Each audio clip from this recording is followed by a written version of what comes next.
ব্রাহ্মণবাড়িয়ার বিজয়নগর উপজেলা মডেল মসজিদে বিএনপির চেয়ারপারসন ও সাবেক প্রধানমন্ত্রী বেগম খালেদা জিয়ার দ্রুত রোগমুক্তি ও সুস্থতা কামনায় বিশেষ দোয়া মাহফিল অনুষ্ঠিত হয়েছে।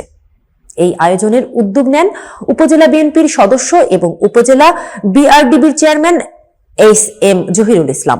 ব্রাহ্মণবাড়িয়া প্রতিনিধি মোহাম্মদ সাদেকুল ইসলাম জানান, শুক্রবার বাদ জুম্মা মসজিদে খতিব মৌলানা জয়নাল আবেদিন কাশেমি মিলাদ পাঠ ও বিশেষ মোনাজাত পরিচালনা করেন। তিনি দোয়া করেন দেশনেত্রী খালেদা জিয়ার দ্রুত আরোগ্য লাভের জন্য।